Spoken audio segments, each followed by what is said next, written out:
प्यार में दिल पर गोली मारने वाले इस एक्टर ने ये फिल्म भी दिल पर गोली मारकर ही साइन की थी।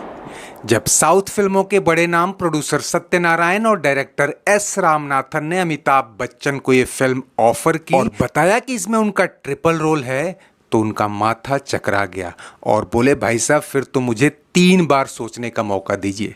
अमिताभ ने इससे पहले अदालत, डॉन जैसी फिल्मों में डबल रोल तो किए थे और उस वक्त में करीब 3-4 फिल्में आने वाली थीं जिनमें डबल रोल था।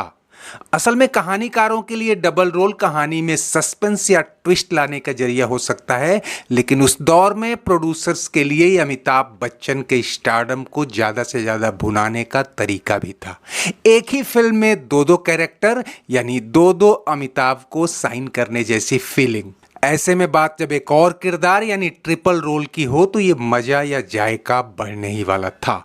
लेकिन अमिताभ बच्चन को एक ही चिंता सता रही थी कि बॉलीवुड में अब तक जितनी भी ट्रिपल रोल वाली फिल्में बनी हैं वो चल नहीं पाई। खासकर 1976 में आई दिलीप कुमार की बैराग का तो ऐसा हाल हुआ कि उन्हें फिल्मों से ही बैराग हो गया और 5 साल तक किसी फिल्म में नजर नहीं आए। लेकिन यहाँ फिल्म ऑफर करने वाले भी कच्चे खिलाड़ी तो थे नहीं। उन्होंने अमिताभ से कहा कि एक्चुअली ये कोई एक्सपेरिमेंट है ही नहीं, बल्कि ब्लॉकबस्टर फिल्म की ऑफिशियल रीमेक है।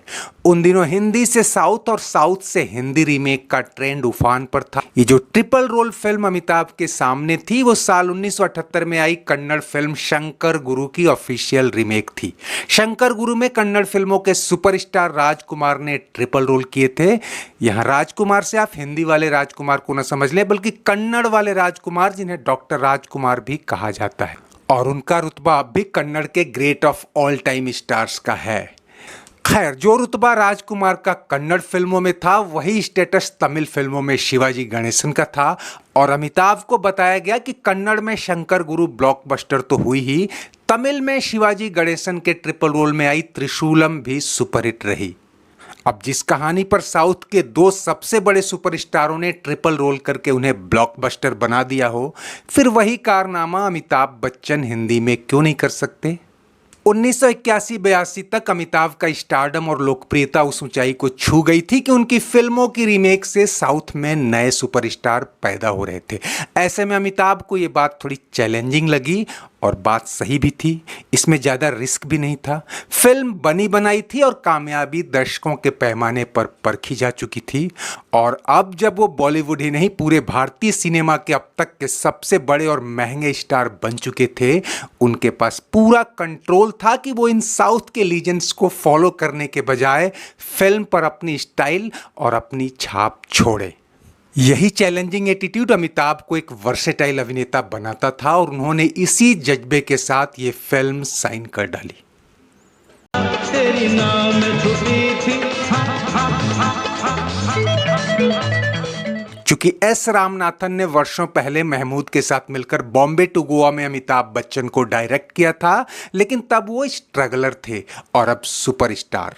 ऊपर से ऑफिशियल रीमेक होने के चलते सारी चीजें उनके सामने थीं। ऐसे में डायरेक्शन का बोझ तो पहले ही उनके सिर से हट गया था।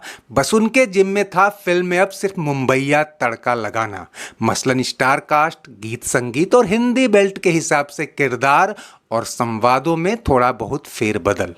चूंकि अमिताभ का ट्रिपल रोल था तो तीनों के लिए 3 हीरोइनें भी चाहिए थी, और ये काम इतना आसान नहीं था। कहानी के मुताबिक एक बाप और उसके 2 जुड़वा बेटों के लिए हीरोइनों की कास्टिंग शुरू हुई तो राखी गुलजार को सीनियर अमिताभ की पत्नी या 2 जवां अमिताभों की मां के लिए साइन किया गया। लेकिन जब उन्हें पता चला कि उनकी 2 कंटेम्प्रेरीज हेमा मालिनी और जीनत अमान को जूनियर अमिताभों की हीरोइन बनाया गया है तो उन्होंने फिल्म छोड़ दी। हो सकता है कि उन्हीं दिनों शक्ति फिल्म में अमिताभ की मां बनने का उनका तजुर्बा अच्छा नहीं रहा हो, लेकिन उनके जाने के बाद ये रोल वहीदा रहमान को ऑफर हुआ और उन्होंने झटपट स्वीकार कर लिया। इधर देखूं तेरी तस्वीर। हेमा मालिनी ने प्रेगनेंसी का हवाले देकर फिल्म छोड़ दी और उनकी जगह परवीन बाबी को लाया गया। इस तरह वहीदा रहमान, जीनत अमान और परवीन बाबी अपने जमाने की 3 बड़ी नायिकाओं के साथ स्टार कास्ट थोड़ी बैलेंस ही नहीं बल्कि भारी हो गई। और आज भी अमिताभ इसे याद करके इस स्टार कास्ट पर गर्व महसूस करते हैं। इसके अलावा अशोक कुमार, अमजद खान, शक्ति कपूर, कादर खान जैसे कोई स्टार्स तो थे ही। एस रामनाथन इस फिल्म को हिट कराने के लिए कोई कोर कसर नहीं छोड़ना चाहते थे और उन्होंने यही बात आर.डी. बर्मन के सामने रखी कि कन्नड़ में वी सोमशेखर ने डॉक्टर राजकुमार को लेकर जो फिल्म बनाई थी और जिसमें उपेंद्र कुमार ने संगीत दिया था, उसको बिल्कुल दिमाग से निकाल दीजिए और अपने अंदाज में कुछ नया, कुछ ऐसी धुन बनाइए कि फिल्म मूल कहानी के बिल्कुल उलट भी न जाए और नॉर्थ इंडिया के संगीत प्रेमी दर्शकों को रास भी आए। आर.डी. बर्मन ने अनजान के लिखे गानों और किशोर कुमार, आशा भोसले की आवाज में 6 गाने रचे। एक रिपीटेड वर्जन अमिताभ की आवाज में भी रिकॉर्ड किया गया और साउंड ट्रैक ठीक ठाक चला। खासकर ये 2 गाने तो बहुत ही पॉपुलर हुए। इधर देखूं तेरी तस्वीर,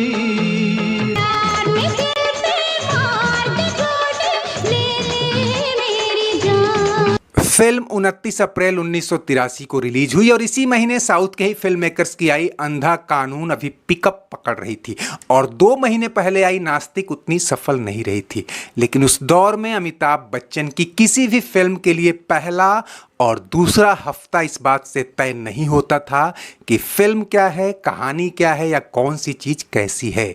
ये 2-3 हफ्ते बॉक्स ऑफिस पर सिर्फ और सिर्फ अमिताभ बच्चन के नाम पर बिकते थे। उसके बाद ऑडियंस अपनी जेब से पैसे सोचकर निकालती थी कि फिल्म कैसी है और महान के साथ भी यही हुआ। पहले 2 हफ्ते तो ये इसी क्रेज में काट ली गई कि पहली बार अमिताभ बच्चन ट्रिपल रोल में हैं, लेकिन धीरे धीरे लोगों को ट्रिपल का तड़का कुछ फीका पड़ता दिखा। हालांकि यही फिल्म साउथ रीजन्स में अच्छा कारोबार कर रही थी और इसने बेंगलुरु और चेन्नई तक कई सिनेमा घरों में गोल्डन जुबली भी मनाई है। लेकिन ओवरऑल खासकर नॉर्थ इंडिया में यह बजट से 2-3 गुना कमाई के बावजूद फ्लॉप करार दे दी गई। क्रिटिक्स की माने तो कन्नड़ की मूल कहानी का सांस्कृतिक परिवेश हिंदी में फिट नहीं हो सका। हालांकि यही कहानी तमिल में सुपरहिट रही थी। ऊपर से 1 साल पहले ही यानी 1982 में अमिताभ के डबल रोल्स के डबल डोज के चलते लोग थोड़ा बोर होने लगे थे। ऐसे में इस ट्रिपल रोल में भी उन्हें कुछ नया नजर नहीं आया। कोई किरदार जेन्युइन लगा तो कोई ओवर एक्टिंग करता दिखा। स्क्रिप्ट के हिंदीकरण के चक्कर में भी लापरवाही बरती गई और कुल मिलाकर साउथ टेस्ट की ये फिल्म नॉर्थ में वो जायका नहीं बिखेर पाई जो इसने साउथ में दिखाया था। खैर, आप लोगों को महान कैसी लगी हमें कमेंट बॉक्स में जरूर बताएं और चलते चलते वीडियो लाइक शेयर तो करते ही चलें। अगर चैनल सब्सक्राइब नहीं किया है तो वो भी कर लें। शुक्रिया, नमस्ते, आभार।